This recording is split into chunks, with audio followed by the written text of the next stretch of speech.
सदा परिभवग्नमभीष्टदोहम् तीर्थास्पदं शिवविरञ्चनुतं शरण्यं भृत्यार्तिहं प्रणतपालभवाब्धिपूतं वन्दे महापुरुष ते चरणारविन्दम्।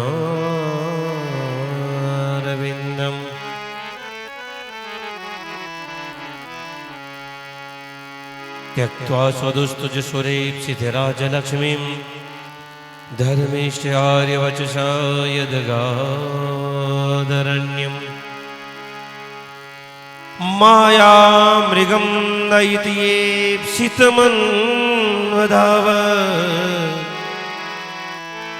वन्दे महापुरुष ते चरणारविन्दम्।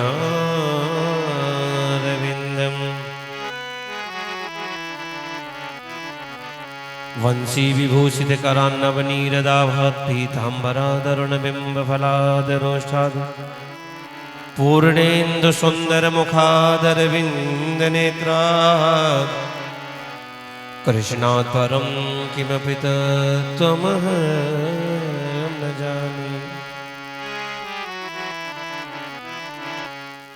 नारायणं नमस्कृत्यं नरं चैव नरोत्तमम् देवीं सरस्वतीं व्यासं ततो जयमुदीरये।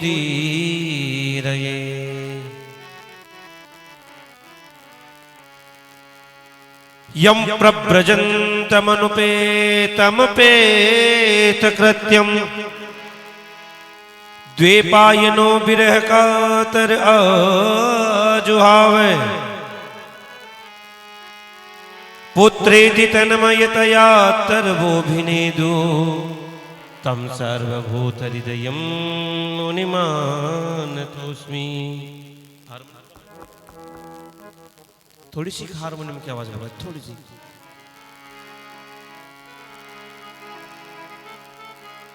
लक्ष्मीनाथ समारंभां नाथ यमुनमध्यमाम्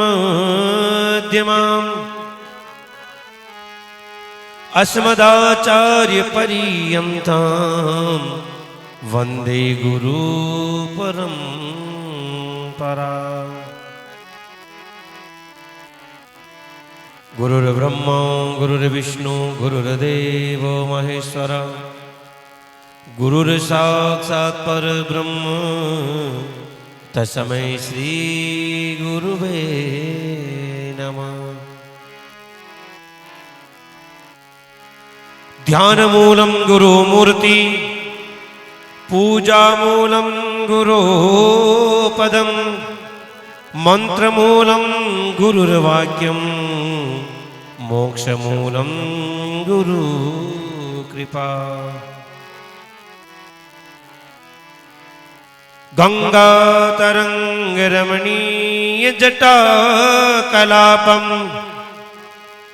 गौरी निरंतर विभूषित वामभागं नारायणं प्रियमनंगमदापहारं वाराणसीं पुरपते भज विश्वनाथम्।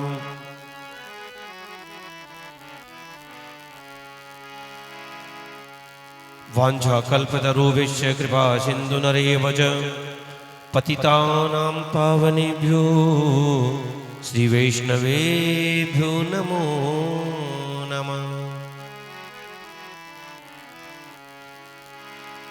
अतुलितबलधामं हेमशैलावदेहं धनुजवनकृशाणुं ज्ञानिनाम् अग्रगण्यं सकलगुणनिधानं वानराणामधीशं रघुपति प्रिय भक्तं वातजातं नमामि।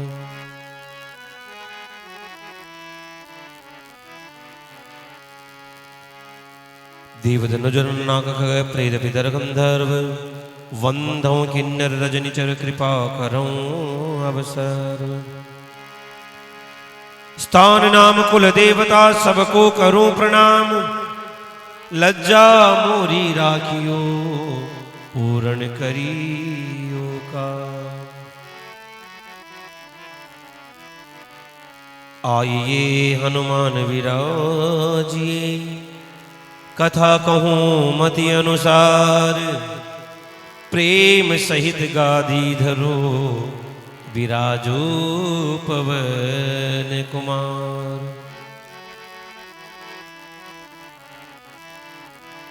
जय जय जय राधा रमण, जय जय नवल किशोर, जय गोपी चित चोर प्रभु, जय जय माखन चोर। परम गुरुभ्यो नमः, परमेश्वर गुरु श्री प्रात गुरु श्री गुरु चरण कमलेभ्यो नमः। इष्ट देवता कुल देवता श्री राधा कृष्ण नम श्री साफला गोपाल श्रीमद् भागवत प्राणायाम। श्री सुखदेव स्वामिने नमो नमः। श्री तुलसी महारानी नमो नमः। सभी को जय श्री कृष्ण, जय श्री राम। आइए आप हम सभी श्रीमद् भागवत सप्ताह के विश्राम सत्र में, अभी जो ये सत्र चल रहा है, कौन सा सत्र चल रहा है? विश्राम सत्र। क्योंकि अब आज शाम के बाद वापस अगली बार कब ठाकुर जी चाहेंगे तब कथा होगी, वरना आज अपनी कथा का यही विश्राम है। आइए आप हम सभी विश्राम सत्र में प्रवेश करें। उससे पूर्व बड़े प्रेम के साथ ताली सेवा करते हुए प्रभु का नाम संकीर्तन करेंगे और अपने मन और वाणी को पवित्र करके भगवान की कथा को अपने हृदय में हृदयंगम करेंगे। इससे पूर्व बड़े प्रेम के साथ ताली सेवा करते हुए 2 मिनट प्रभु नाम संकीर्तन गाएंगे।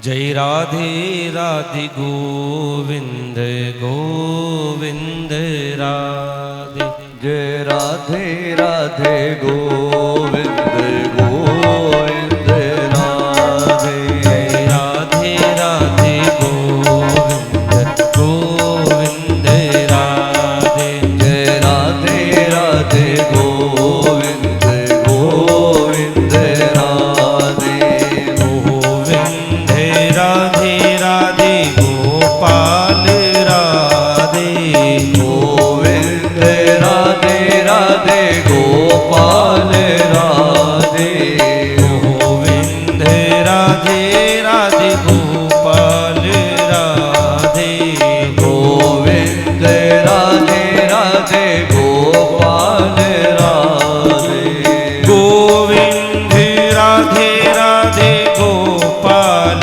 राधे, गोविंद राधे राधे गोपाल राधे, गोविंद राधे राधे गोपाल राधे, गोविंद राधे राधे गोपाल राधे, जय राधे राधे गोविंद गोविंद राधे, जय राधे राधे गोविंद गोविंद राधे।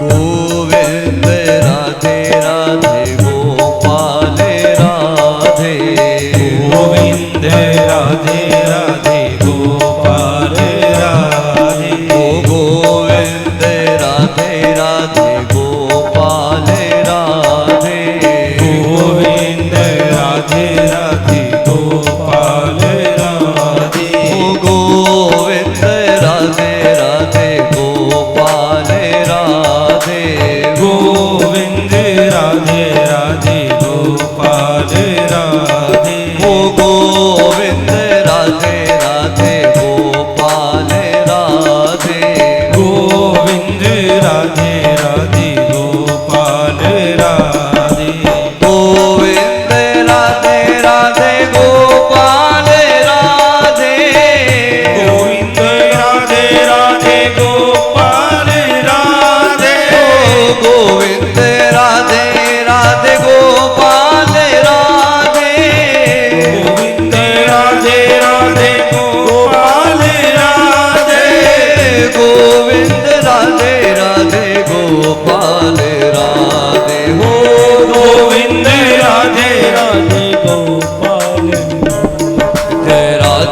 राधे गोविंद गोविंद राधे जय राधे राधे गोविंद गोविंद राधे जय राधे राधे गोविंद गोविंद राधे राधे राधे गोविंद गोविंद राधे गोविंद राधे राधे गोपाल राधे जय जय गोविंद राधे राधे गोपाल राधे जय जय गोविंद राधे राधे गोपाल राधे जय जय गोविंद राधे राधे गोपाल राधे राधे गोविंद राधे गोपाल राधे गोविंद राधे गोपाल राधे गोविंद राधे राधे गोपाल राधे गोविंद राधे राधे गोपाल राधे गोविंद राधे गोपाल राधे राधे गोविंद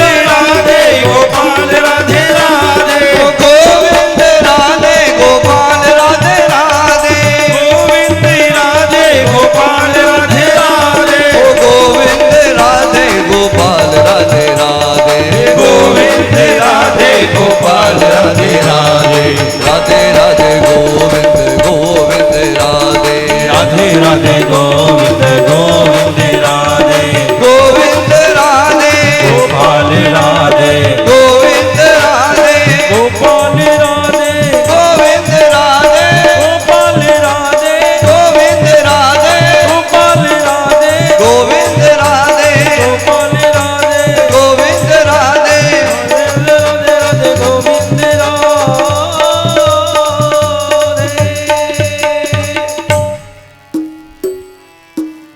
जय राधे राधे गोविंद गोविंद राधे जय राधे राधे गोविंद गोविंद राधे बोले बाल कृष्ण लाल की जय हो वृंदावन बिहारी लाल की जय हो राजा रामचंद्र भगवान की जय हो श्री शंकर भगवान की जय हो हनुमान जी महाराज की जय हो श्री गोपाल जी महाराज की जय हो श्रीमद्भागवत महापुराण की जय हो श्री शंकर भगवान की जय हो श्री हनुमान जी महाराज की जय हो श्रीमद्भागवत महापुराण की जय हो श्री सुखदेव स्वामी की जय हो तुलसी महारानी की जय हो जय जय श्री श्री राम राधे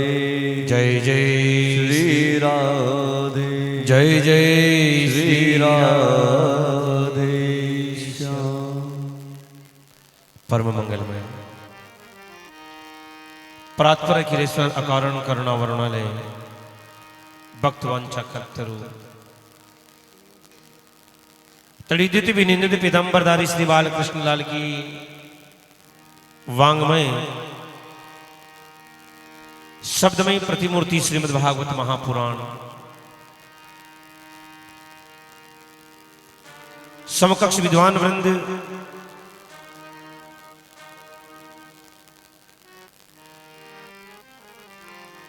संगीत सहयोगी ग्राम से एवं बाहर से पधारे हुए सभी श्रोतागण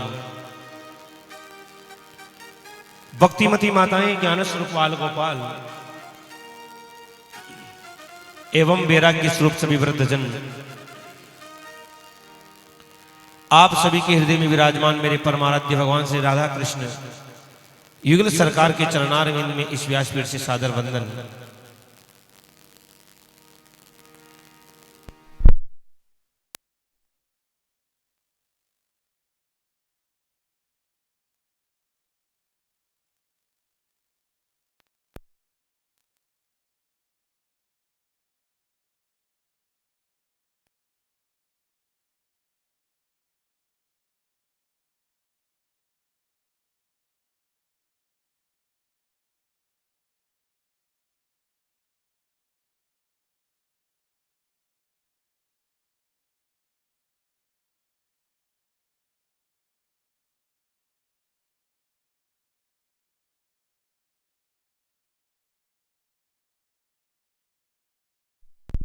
राधे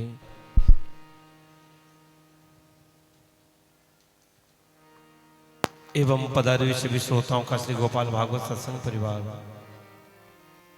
एवं आयोजक समस्त ग्रामवासियों की तरफ से आपका हार्दिक हार्दिक अभिनंदन। प्रभु प्रेमियों, भगवान श्री गोपाल जी महाराज की असीम अनुकंपा एवं मेरे लाडले लाल भगवान श्री बालकृष्ण लाल की विशेष सान्निध्यता एवं आप सभी श्रोताओं के सहयोग से ये श्रीमद्भागवत सप्ताह ज्ञान यज्ञ आज अपने सप्तम दिवस विश्राम सत्र में प्रवेश कर रहा है। प्रभु प्रेमियों,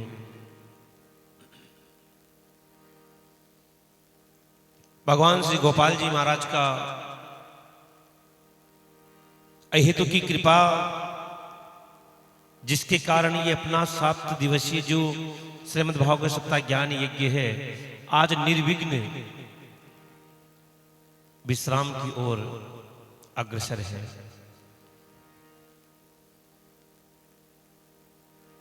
सज्जनों, सभी ग्रामवासियों ने इसमें बड़ा सुंदर सहयोग और आनंद भी लिया।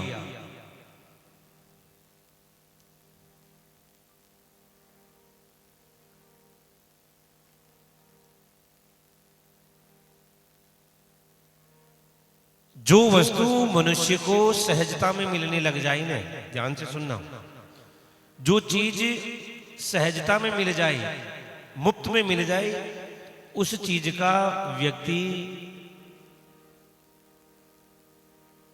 अनादर करने लग जाते हैं, भाव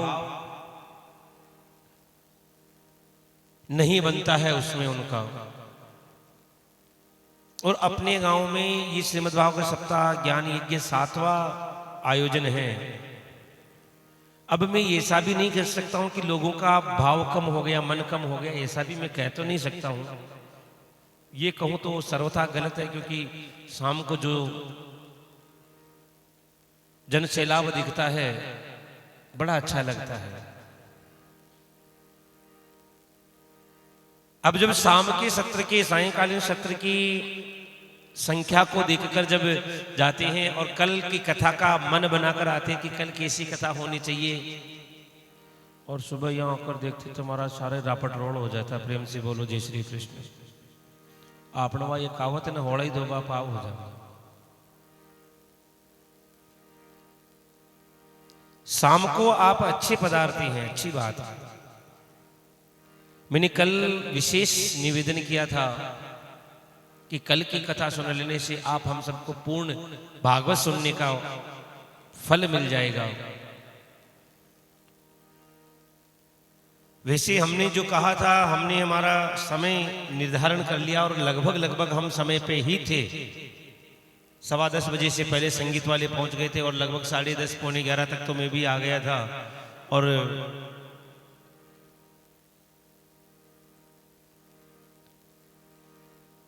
और दिन इस समय संगीत वालों के आने का समय था, और आज तो आप हम सब ने आरती मंगलाचरण कीर्तन करके भी निवृत्त हो गए हैं। मतलब 1 घंटे से अपन जल्दी हैं और दिन से, क्योंकि आज शाम को भी 1 घंटा जल्दी करना है।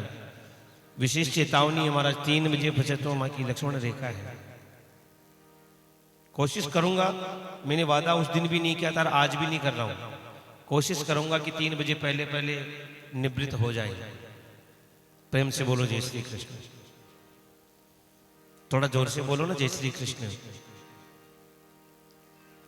सज्जनों, कल आप हम सभी भगवान श्री कृष्ण की अनेकानेक लीलाएं, कंसवध, महाराज, उद्धव गोपी संवाद, और कल आप हम सभी भगवान श्री कृष्ण के विवाह की कथा श्रवण कर रहे थे।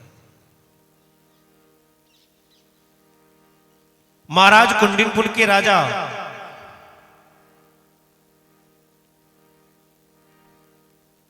भीष्मक की सबसे छोटी वाली बेटी, जिसका नाम था रुक्मिणी, क्या नाम था जी? रुक्मिणी।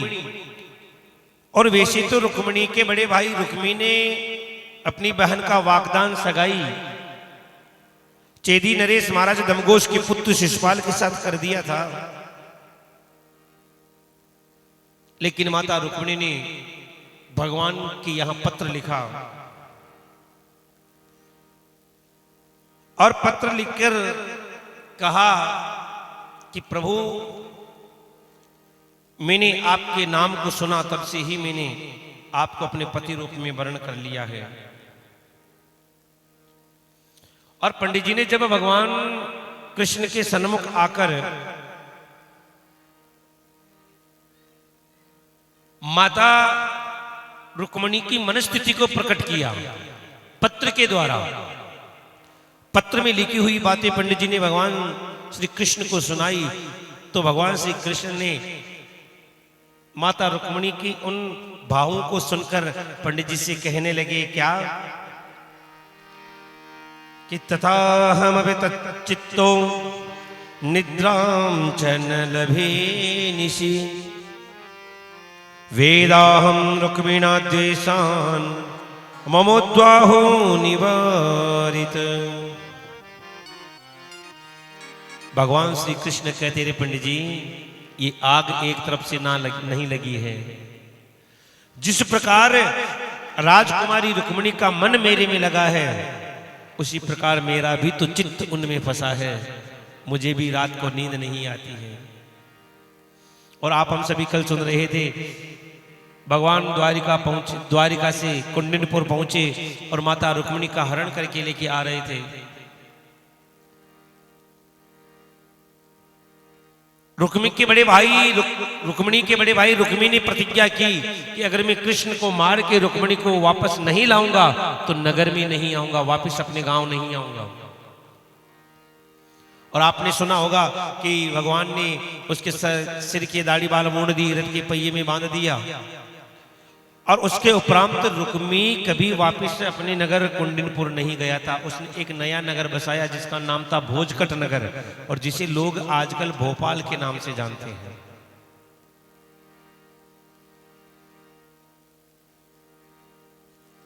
भगवान सुखदेव कहते हैं, राजन, भगवान श्री कृष्ण का विवाह माता रुक्मिणी के साथ हुआ और कुछ समय बीतने के बाद माता रुक्मिणी के गर्भ से एक सुंदर से बालक का जन्म हुआ। बालक का जन्म हुआ और नाम रखा जिसका प्रद्युम्न। क्या नाम रखा जी? प्रद्युम्न। ये प्रद्युम्न जी महाराज भगवान श्री कृष्ण की और माता रुक्मिणी की प्रथम संतान है।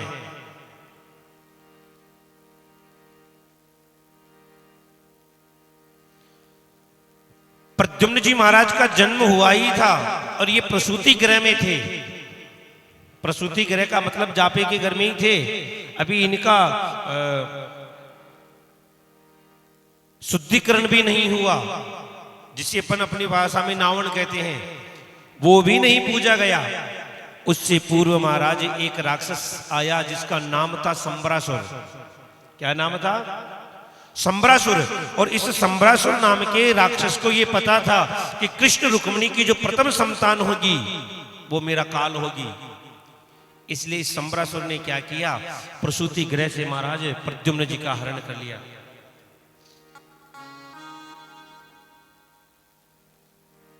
महाराज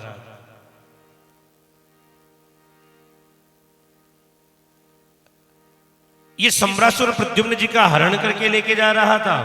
और आपने सुना होगा ना, द्वारिका कहां बसी है? समुद्र के अंदर। तो ये आकाश मार्ग से लेके जा रहा था। इसने विचार किया, अरे मैं इसको कहां लेके जाऊंगा, मुझे किसमें चाहिए। उसने सोचा कि मैं इसे इस समुद्र में फेंक देता हूं, समुद्र में गिर जाएगा, डूब जाएगा, मर जाएगा, और ना रहेगा बांस तो ना बजेगी बांसुरी। और महाराज प्रद्युम्न जी को लेके जा रहा था, और जैसे ही प्रद्युम्न जी को नीचे समुद्र में फेंका, लेकिन कहते हैं ना कि जिनको भगवान बचाना चाहते हैं उनको दुनिया की कोई ताकत मार सकती है क्या? कहा है कि जाको राखे साइया मार सकही ना कोई, पालन बांका कर सके चाहे सो जग बेरी हो।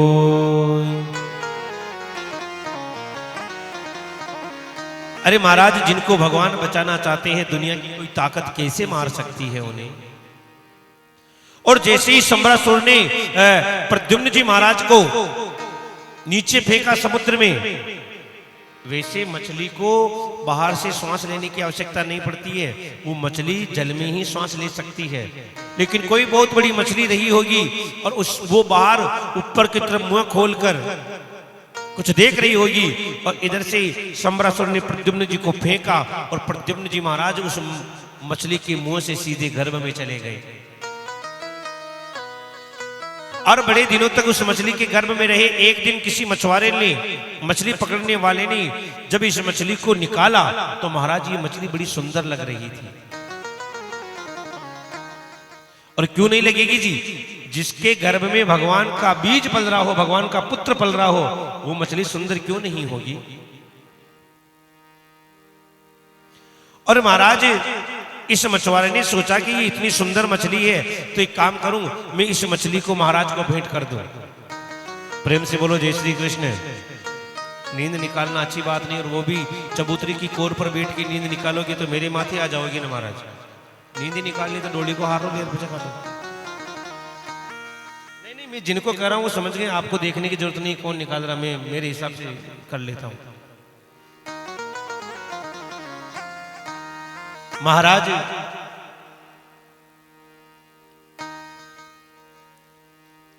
जब इस मछली को सम्रासुर महाराज की रसोई में भेंट किया तो महाराज सम्रासुर की रसोई में एक दासी थी जिसका नाम था मायावती। क्या नाम था जी? मायावती। और महाराज ये मायावती ने जब इस मछली को चीरा तो जैसे ही इस मछली को चीरा तो महाराज इस मछली के पेट में से तो सुंदर बालक निकला। और मायावती ने इस बालक को अपने पास रख लिया और पाल पोस कर धीरे धीरे बड़ा कर रही है। और जब ये बालक बड़ा हो गया तो एक दिन यही मायावती महाराज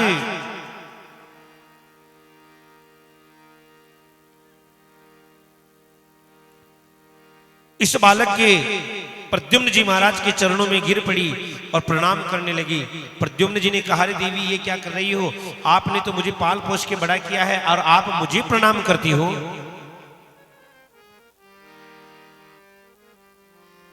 मायावती ने कहा, महाराज आप मेरे पति हो और मैं आपकी पत्नी हूं। प्रद्युम्न जी ने कहा, देवी ये कैसे हो सकता, तुमने तो मुझे पाल पोस के बड़ा किया और तुम मेरी पत्नी कैसे हो सकती हो। तो महाराज अब वो पूरी कथा बता रही है और क्या बताती है आइए सुनते हैं।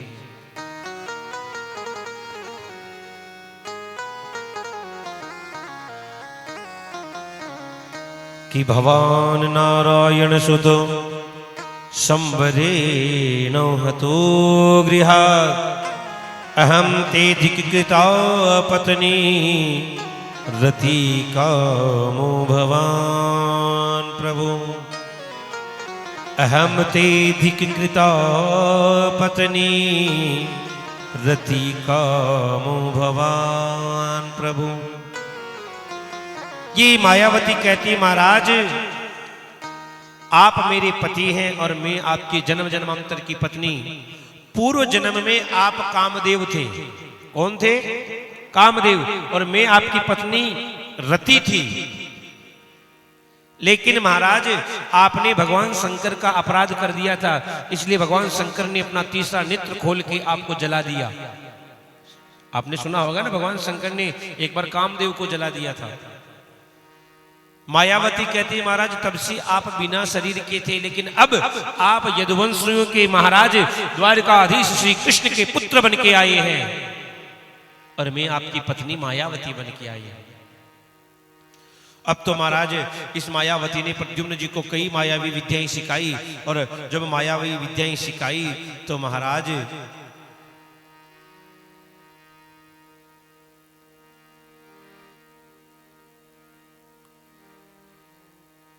एक दिन प्रद्युम्न जी महाराज ने इन मायावी विद्याओं को पाकर इस संबरासुर पर ही चढ़ाई कर दी, क्योंकि ये संबरासुर भी मायावी था।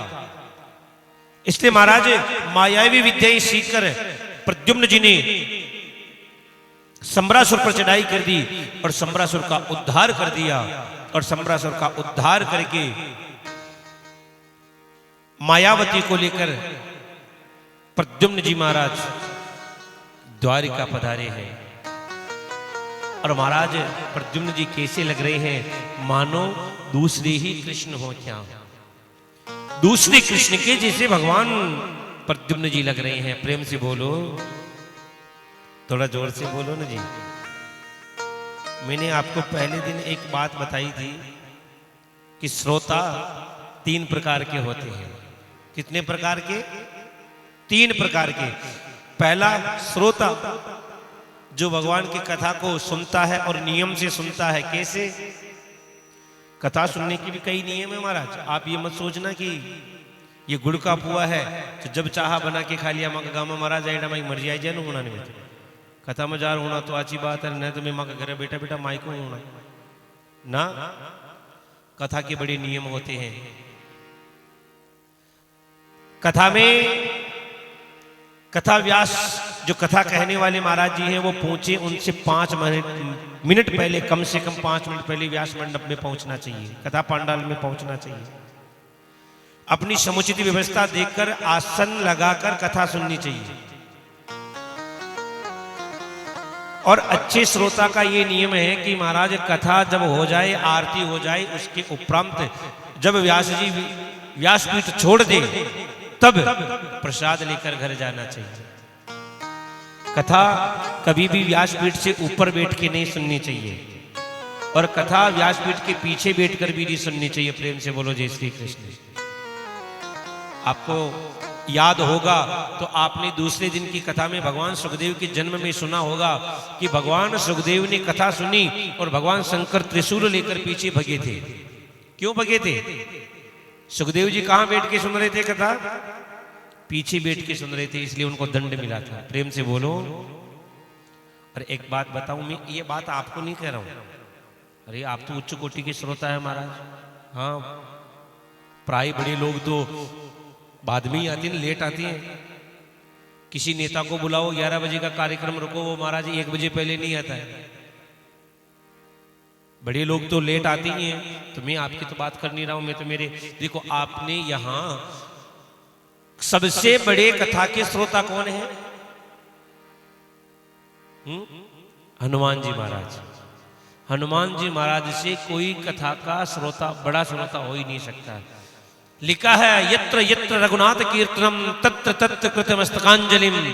जहां जहां भी भगवान की कथा होती है, हनुमान जी महाराज वीरासन में हाथ जोड़कर बैठकर नीचे की तरफ गर्दन करके कथा सुनते रहते हैं महाराज। एक जगह नहीं, हर जगह इसका प्रमाण है।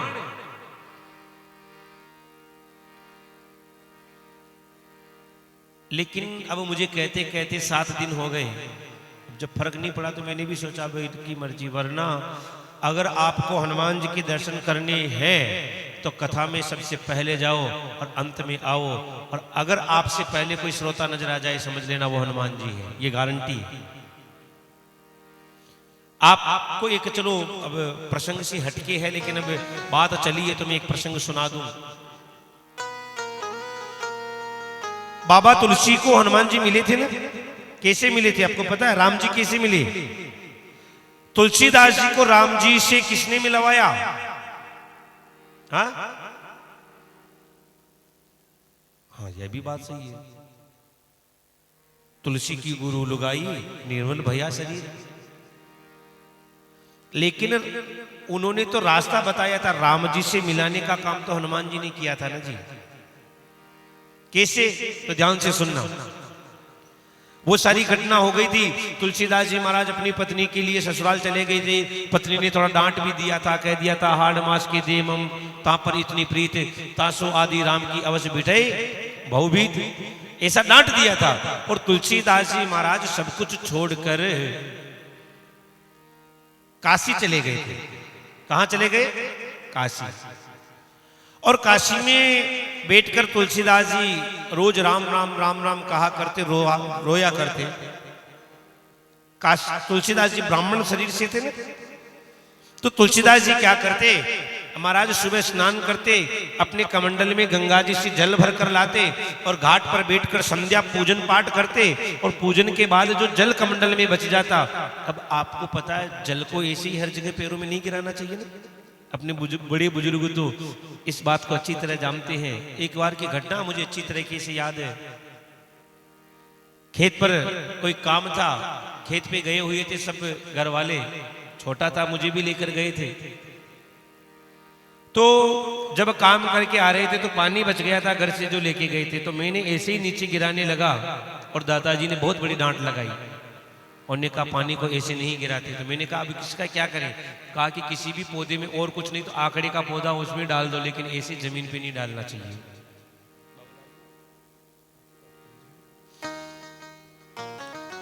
महाराज तुलसीदास जी क्या करते कि भी अब कमंडल में जल बच गया और वो भी गंगा जल, तो पैरों में तो डाल नहीं सकते, तो वो क्या करते, पास में एक पीपल का पेड़ था और तुलसीदास जी वो अपने कमंडल का जल उस पीपल के पेड़ में डाल दिया करते।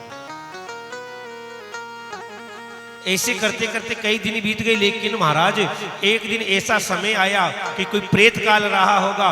उस पीपल पे वैसे कई प्रेत रहते थे, भूत रहते थे। और एक दिन जैसे ही तुलसीदास जी ने वो जल डाला और उस पीपल की जड़ों में वो प्रेत बैठा था और वो गंगा जी का जल उस प्रेत के माथे पर गिर गया। और जैसे ही वो जल गिरा महाराज, गंगा का जल गिरते ही वो प्रेत अपनी योनि से, प्रेत योनि से मुक्त हो गया। तुलसीदास जी के सामने हाथ जोड़कर खड़ा हो गया। कहा महाराज आपका बहुत बहुत धन्यवाद जो आपने मेरी इस प्रेत योनि से मुक्ति करवा दी। मांगो महाराज, आप जो मांगोगे मैं दूंगा। तुलसीदास जी ने कहा भैया देना चाहते तो एक काम करो, मुझे राम जी से मिलवा दो। क्या कहा? राम जी से मिलवा दो। अच्छी बात नहीं है, पहले से ही बहुत कम है और उनमें भी बीच में बैठ के नींद निकालना अच्छी बात नहीं। एक बार प्रेम से बोलो जय श्री कृष्ण, थोड़ा जोर से बोलो जय श्री कृष्ण ताकि नींद चली जाए। दोनों हाथ ऊपर करके बोलो जय श्री कृष्ण। महाराज न थी नींद काटो जो मैंने भी अब लाग जा। महाराज प्रेत ने कहा हनुमान वो तुलसीदास जी से कि मांगो, आप जो मांगोगे मैं दे दूंगा। तुलसीदास जी ने कहा कि एक काम करो, आप मुझे राम जी से मिलवा दो। प्रेत ने कहा महाराज अगर राम जी से मिलवाने की ताकत मेरे में होती तो क्या मैं प्रेत बनता? हाँ? अरे राम जी से मैं मिलवा सकता तो क्या मैं प्रेत बन जाता? तुलसीदास जी ने कहा एक काम करो, राम जी से नहीं मिलवा सकते तो राम जी से मिलवाने वाले से मिलवा दो। प्रेत ने रोते हुए कहा महाराज उनसे मैं और मिलवा सकता हूं। राम जी से मिलवाने वाले कौन है? कौन है? हनुमान जी। अब बताओ हनुमान जी महाराज से कोई प्रेत मिलवा सकता है क्या? बाबा ने तो 40 में लिखा है ने, भूत पिशाच निकट नहीं आवे, भूत पिशाच निकट नहीं आवे। महावीर जब नाम सुनावे, महावीर जब नाम सुनावे, भूत पिशाच निकट नहीं आवे, भूत पिशाच निकट नहीं आवे। उस प्रेत ने कहा महाराज जहां हनुमान जी का एक बार कोई नाम ले लेने हम तो वहीं से भग जाते हैं, हम तो वहां पास में ही नहीं आ सकते। तुलसीदास जी रोने लगे कि क्या अब मैं राम जी से नहीं मिल पाऊंगा। प्रेत ने कहा चिंता मत करो, मैं बताता हूं कि क्या। प्रेत ने कहा महाराज अभी यहां गंगा जी के राम घाट पर रोज राम कथा होती है, आप उस राम कथा में चले जाना, आप उस राम कथा में चले जाना। थोड़ा सा इसका हमिंग जो इको ज्यादा आ रहा है वो थोड़ा सा कम कर दो, आ जाएंगे सुन के। महाराज प्रेत ने कहा कि आप एक काम करो, जहां रामघाट पे कथा हो रही है आप वहां पहुंचो और आप वहां जाना और देखना कि सबसे पहले जो श्रोता